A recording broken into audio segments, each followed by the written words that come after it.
Hello friends, hope your exam preparation is going good and ये last topic है statistics का। ये chapter 5 यहाँ पर ख़त्म हो जाएगा। ऑल्दो चैप्टर 6 है वो भी स्टैटिस्टिक्स का ही है, वेटल स्टैटिस्टिक्स, बट वो मोर ऑफ इकोनॉमिक्स में आ जाता है। सो अभी क्योंकि टाइम बहुत कम बचा है एग्ज़ाम के लिए, तो जिन लोगों की तैयारी नहीं हुई है या फिर जो अभी भी पजल्ड है कि कहाँ से शुरू करें और क्या शुरू करें, तो वो ये कोर्स को ले सकते हैं। बहुत अफोर्डेबल प्राइस में है, आई थिंक लेस देन 1000 से भी कम इसका प्राइस है। सो ये आपको कोर्स लेने के बाद आप डेफिनेटली आप में कॉन्फिडेंस आ जाएगा कि यस हाँ, इतने कम टाइम में भी मैं कुछ कर सकता हूँ, कुछ उम्मीद बाकी है। तो अपने टाइम और एफर्ट्स को आप इस कोर्स के साथ सेव कर सकते हैं। आज देख लेते हैं test for index numbers. So there are many index numbers, but the problem is selecting the most appropriate for the given situation. So जो हमारे इस सिचुएशन दी हुई है, फैक्टर्स दिए हुए हैं, उसके अकॉर्डिंग हमें कौन सा इंडेक्स नंबर यूज करना चाहिए. So for that there are different tests. So one is unit test, second one is the time reversal test, third one is the factor reversal test, and fourth one is the circular test. जिसमें से TRT time reversal and factor reversal are most important and इस पर based questions भी आते हैं. सो देखते हैं detail में. सो यूनिट टेस्ट, जैसा कि आप नाम से ही समझ पा रहे हैं कि यूनिट से रिलेटेड है. So if the index number is independent of the units in which the prices and the quantities are expressed, then it satisfies the unit test, and mostly all index numbers considered so far satisfies the unit test. Second है TRT. So this test guide whether the method work both ways. Both ways means forward and backward. So according to the Fisher, when the data for any 2 years are treated by the same method but with the base reverse, then two index numbers should be reciprocal of each other. So it means P naught of 1 and P1 naught, यानी कि यहाँ पर ये reciprocal हो जाएंगे दोनों years, तो वो इक्वल्स टू 1 आना चाहिए. And the time reversal test satisfies by the following index numbers. So ये इंडेक्स नंबर्स हैं जिनके जो टाइम रिवर्सल टेस्ट टीआरटी को सेटिस्फाई करते हैं. आप यहाँ पर देखेंगे तो लेस्पेरेज एंड पाशेज मेथड यहाँ पर नहीं है because they don't satisfy the TRT. Next है FRT, that is factor reversal test. So this test is also suggested by Fisher, and according to the factor reversal test, the product of price index and quantity index should be equal to the corresponding value index. जो value index हमने देखा था type of index numbers में previous lecture में. सो इसको कैसे express करेंगे कि P01 जो प्राइस इंडेक्स हुआ, Q01 आपका क्वांटिटी इंडेक्स हुआ, इक्वल्स टू V यानी कि वैल्यू इंडेक्स नंबर. ये सेम वही फॉर्मूला है जो हम प्रीवियस लेक्चर में देख चुके हैं. फिर हमने P01 को आगे और उसको सिंप्लीफाई कर लिया है. नेक्स्ट आता है आपका circular test. So it is an extension of time reversal test, and index number is said to satisfy the circular test when three indices P01, P12 and P20 like that इन तीनों का multiplication should be equal to 1. ये इतना important नहीं है, बस एक याद रखने के वे में मैंने यहाँ पे लिख दिया है क्योंकि ये भी उसमें टेस्ट ऑफ इंडेक्स नंबर्स में आता है, तो आप एग्जाम पॉइंट ऑफ व्यू से बस इसको थोड़ा ध्यान दे सकते हैं. So Lesperance, Paches and Fisher's ideal index numbers do not satisfy the circular test. So इस टाइप के क्वेश्चंस आते रहते हैं आपके एग्जाम में कि which index number satisfies which test. So वो थोड़ा सा ट्विस्ट एंड टर्न देकर क्वेश्चन आ जाता है. नेक्स्ट आता है आपका cost of living index number, जिसे हम कंज्यूमर प्राइस इंडेक्स CPI भी कहते हैं. सो ये क्या होता है ये देख लेते हैं. So changes in the price level affect the different classes of people. जब प्राइस चेंज होती है प्रोडक्ट्स की या कमोडिटीज की, तो वो अलग जो डिफरेंट क्लासेस हैं लोगों के उनको अफेक्ट करती है. So consequently the general price index numbers fail to reflect the effect of change in their cost of living of different classes of people. So जो रिच लोग हैं, अगर वहाँ पर इन्फ्लेशन बढ़ता भी है, प्राइसेस में चेंज होता है, तो उनकी कॉस्ट ऑफ लिविंग पर स्टैंडर्ड ऑफ लिविंग पर इतना डिफरेंस नहीं आता है. बट जो लोग पुअर लोग हैं या BPL लोग हैं, उनकी cost of living and way of living पर डिफरेंस आता है. So therefore cost of living index number measures the general price movement of the commodities consumed by different class of people. ठीक है, तो ये आपका होता है कॉस्ट ऑफ लिविंग और consumer price index, and it is constructed to study the effect of changes in the price of goods and services of consumers for a current period as compared with the base period. So base period के respect में, जैसा generally हम पिछले साल के respect में देखते हैं या जनरली बोलते हैं कि पिछले 5 साल में प्राइसेस इतनी बढ़ गई हैं, इतनी महंगाई बढ़ गई है, तो यहाँ पे ये वही कहना चाहता है कि जो भी गुड्स एंड सर्विसेज हैं वो करंट पीरियड में compare to the base period के कंपैरिजन में कितना चेंज हुई हैं।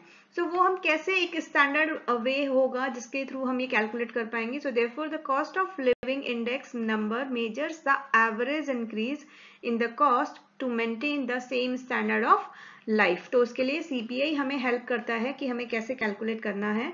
So uses of cost of living index numbers क्या है? It indicates whether the real wages of workers are rising or falling for a given time, कि जो labours होते हैं उनको जो उनकी सैलरी मिलती है, उनको जो पर डे बेसिस पे वेजेस मिलते हैं वो बढ़े हैं या फिर कम हुए हैं। And it is used by the administrators for regulating dearness allowances और grant of bonus to the workers. तो जो भी वर्कर्स होते हैं उन्हें बोनस किस बेस पर दिया जाए, कितनी महंगाई बढ़ी है, उसके अकॉर्डिंग ये सीपीआई हेल्प करता है। So methods of constructing cost of living index numbers are, दो मेथड है, एग्रीगेट एक्सपेंडिचर मेथड और जिसे हम वेटेड एग्रीगेटिव मेथड भी बोलते हैं, जो हमने डिस्कस किया था पहले भी, एंड दूसरा है फैमिली बजट मेथड और method of weighted relative method. आप ध्यान से देखेंगे तो यहाँ पर भी weighted aggregative and weighted relative method ही है जो हमने इंडेक्स नंबर को क्लासीफाई किया था, ट्री ग्राफ बनाया था अनवेटेड और वेटेड में। तो वेटेड में एग्रीगेटिव एंड रिलेटिव देखा था और एग्रीगेटिव में हमने सारे जो भी लेस्परेस, पाशेस, बाउलेस, फिशर्स, ये सारे इंडेक्स नंबर देखे थे। तो इस तरीके से आप रिलेट करेंगे तो जल्दी आप चीजों को कैच कर पाएंगे एंड एक स्टोरी की फॉर्म में पूरे चैप्टर को देख पाएंगे। सो पहला देख लेते हैं cost of living index in aggregative expenditure method में फॉर्मूला होता है आपका ये, एंड इसको हम इस तरीके से भी लिख सकते हैं कि total expenditure in current year, जो करंट ईयर में जितना खर्चा आ रहा है और बेस ईयर में जितना खर्चा है इनटू 100, तो ये आपका आ जाएगा यहाँ पर cost of living index. And इस फॉर्मूले को याद रखने का जरूरत नहीं है क्योंकि आप ध्यान से देखेंगे तो 1000 यानी L1000 जो मैंने शॉर्ट ट्रिक बताया था आपको लेस्पेरेस फॉर्मूला याद रखने का, ये सेम वही फॉर्मूला है। नेक्स्ट है आपका family budget method. So in this method weights are calculated by multiplying price and quantity of the base year. Same चीज है, बस यहाँ पर नाम चेंज हो गया है। तो यहाँ पर P W upon summation of W, same हम वेटेड रिलेटिव मेथड में ये सेम फॉर्मूला देख चुके हैं, जहां पर पी आपका होता है P1 upon P not and W होता है P0 इंटू क्यू नॉट, और इस पर बेस्ड हम क्वेश्चन भी देख चुके हैं, बस मेथड का नाम चेंज कर दिया है। ये दोनों फॉर्मूला सेम ही है, तो ऐसा नहीं सोचना है कि दो और फॉर्मूले याद नए आ गए हमें याद रखने के लिए। तो these are same formulas. Next topic है आपका बेस शिफ्टिंग। ठीक है, तो ये क्या होता है? So one of the most frequent operations necessary in the use of index number is changing the base of an index from one period to another without recompiling the entire series। मतलब पूरे series को change किए बिना हम कैसे base को change कर सकते हैं। तो such a change is referred as base shifting. And base shifting हम क्यों करना चाहते हैं, इसकी जरूरत क्या है, तो इसके पीछे क्या रीजंस हैं कि एक तो क्या हुआ हो, if previous base is too old and is almost useless for purpose of comparison. की प्रीवियसली अगर आप बोलें कि हम अपने मम्मी पापा के रिस्पेक्ट में अगर कंपैरिजन करें कि आपके टाइम पे बुक्स इतने रुपए की आती थी या आपके टाइम पे एजुकेशन का खर्चा इतना आता था और अभी एजुकेशन का खर्चा इतना आता है, तो वो बेस नहीं कंसिडर किया जा सकता क्योंकि 40-50 ईयर्स में काफी कुछ चेंजेस आ चुके हैं। And if comparison is made with another series of index having different base, अगर जिससे हम comparison कर रहे हैं and दूसरी सीरीज का अगर बेस डिफरेंट है तो भी हमें बेस को शिफ्ट करना पड़ता है। सो इसके लिए फॉर्मूला ये यूज होता है जिसमें क्या दिया होगा, आप कैसे चेंज करोगे न्यू बेस की ईयर कैसे करोगे, current years of the old index number upon new base years old index number. जो करंट ईयर है उसका जो भी पुराना ओल्ड इंडेक्स नंबर है वो अपॉन जो भी नया बेस ईयर है, जो नया बेस ईयर कंसिडर कर रहे हैं उसका क्या वो पुराना इंडेक्स नंबर है इंटू 100। तो ये आपका रहेगा फॉर्मूला। इसमें सिंपल आपको ये दो वैल्यूज दी होंगी, आपको बस फॉर्मूला याद रखना है। नेक्स्ट टॉपिक है इसमें स्प्लाइसिंग। तो स्प्लाइसिंग क्या होती है? Splicing of index numbers means converting 2 और more series of index numbers of different basis. यहाँ इंपॉर्टेंट चीज ध्यान रखना है कि बेस डिफरेंट है और 2 और मोर सीरीज को हमें क्या करना है? कन्वर्ट करना है into a continuous series of index numbers of a common base. तो बेस डिफरेंट बेसिस हैं, उसको कॉमन बेस करना है। एंड इसके लिए क्या कंडीशन सेटिस्फाई होनी चाहिए कि all such series of index numbers must have been constructed with the same items. Items सबके सारी सीरीज के सेम होने चाहिए। And they must have different base year। of course different base year होंगे तभी तो हम एक कॉमन बेस बना पाएंगे, तो ये भी एक कंडीशन होना चाहिए। एंड तीसरा है must have at least one overlapping year so that a year in which there must be indices of the different basis. तो एक कोई भी उन डिफरेंट सीरीज में ओवरलैपिंग ईयर होना चाहिए। ये सिर्फ अंडरस्टैंडिंग के लिए हैं ये पॉइंट्स। एंड इसमें से भी कोई ऑब्जेक्टिव क्वेश्चंस बना के आ सकता है, बट इम्पॉर्टेंट ये है कि आप टॉपिक को समझेंगे कि बेसिकली है क्या वो, तो आप कोई भी क्वेश्चन को आ जाए आप सॉल्व कर पाओगे। So questions of splicing arises only when a series of index numbers with an old base has been discontinued। कि अगर पुराना old base है, अगर हमने उसको वो base discontinue कर दिया है तो हमें splicing की जरूरत पड़ती है, because another fresh series of index numbers with a new base year has been constructed, and for this either the new index series is spliced with the old index series or the old index series is spliced with the new index series. तो पहले case में वो हो जाएगा forward splicing, यानी कि नए को पुराने के साथ अगर करेंगे तो फॉरवर्ड हो जाएगा, और अगर पुराने को नए के साथ करेंगे तो वो बैकवर्ड स्प्लाइसिंग हो जाएगा। आप देख भी सकते हैं कि पुराने को हम रिस्पेक्ट में लेंगे नए के साथ, तो वो आपका हो जाएगा backward splicing. And here is the formula क्या होगा? New index number of current period into old index number of new base period, ठीक है, अपॉन 100। तो ये इसका रहेगा फॉर्मूला। तो नेक्स्ट आता है आपका डिफ्लेटिंग। सो डिफ्लेटिंग जो टर्म है वो आती है डिफ्लेशन से। इन्फ्लेशन आपने काफी सुना होगा, जो हमारी कंट्री में काफी होता है। सो डिफ्लेटिंग मींस करेक्टिंग और adjusting a value which has inflated. So when price rises the purchasing power of money declines और डिक्रीजेस। फॉर एग्जांपल एक हाउस वाइफ है जिसका बजट 5000 रुपीज पर मंथ है। सो ईयर बाय ईयर 5000 में जितनी grocery आती थी वो थोड़ी कम होती चली जाएंगी। अगर उनका फिक्स है कि I can spend only 5000 rupees, तो उतने अमाउंट में उनकी परचेजिंग पावर कम हुई है तो उनका गुड्स और आइटम्स भी कम आएंगे। So if the income of people remain constant between 2 periods and prices of commodities are double, जो जनरली हमारी कंट्री में होता ही है, सैलरी सेम रहती है और प्राइसेस बढ़ जाती हैं, तो then purchasing power of money is reduce to half. So here is the formula for purchasing power of money, that is 100 by price index। And इसको एक एग्जांपल से समझ सकते हैं कि if the price rises by 25% then price index becomes 125। 100 पे 25% बढ़ा 125 हुआ, and the purchasing power of every rupee would be कितना हो जाएगा? 80 पैसा। 100 अपॉन 125, तो जहां लास्ट ईयर 1 रुपए की वैल्यू 1 रुपए थी वो अभी 80 पैसा हो गई है with respect to the base year. So इससे एक और कैलकुलेट करते हैं रियल वेजेस प्राइस इंडेक्स के रिस्पेक्ट में। सो ये फॉर्मूला होता है money wage upon price index into 100। So इससे ये पता चलता है कि जो वर्कर्स हैं उन्हें करेक्ट अमाउंट मिल रहा है या नहीं। So if worker earns $1500 during a year in which the price index stands at 150, तो उसका real value of his wage in the comparison to the wage of the base year. तो suppose करो current year में से 1500 मिल रहा है और base year में जो था वो 1000 मिलता था, प्राइस इंडेक्स था 150, तो एक्चुअल उसको जो वैल्यू आ रही है वो आ रही है 1000। सो प्रीवियस का 1500 और इसका करंट ईयर का 1000 वो सेम ही है। So this means that his present wage of 1500 is equal to the wage of 1000 earn in the base year. Next आपका एक और टॉपिक आता है chain index numbers. So fixed base जो मेथड्स होते थे उनमें आपका जो बेस था वो सेम ही रहता था, वो चेंज नहीं होता था through out the all series. But जब टाइम के साथ कुछ आइटम्स जब सीरीज में ऐड होते हैं या डिलीट होते हैं तो वहाँ पर फिर बेस पीरियड सेम रहता है तो प्रॉब्लम हो जाती थी। So it becomes tough to compare the results of the current condition with that of the past period. So ऐसी सिचुएशन में changing the base period most appropriate हो जाता है, तो वहाँ पे हमारा चेन इंडेक्स नंबर्स आ जाते हैं. So under this method we express the figure for each year as a percentage of the preceding year. ठीक है, ये इंपॉर्टेंट कीवर्ड है एज अ परसेंटेज. सो इसलिए इन्हें लिंक रिलेटिव मेथड भी बोलते हैं. तो इसमें क्या होता है, we then need to chain them together, मतलब एक बार लिंक रिलेटिव बन जाएगा, फिर उनको आपस में एक दूसरे से कनेक्ट करना है.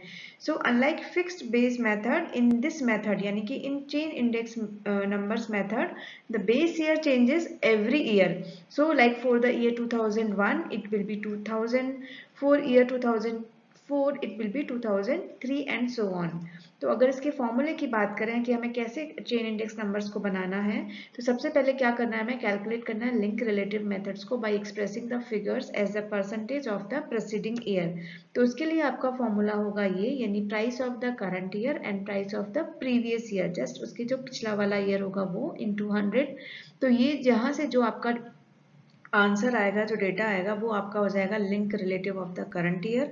इससे फिर इस डेटा को हमें यूज करना है चेन इंडेक्स बनाने में. So current year relative upon previous year link relative into 100, वो आप इससे आपका आ जाएगा आपका चेन इंडेक्स नंबर.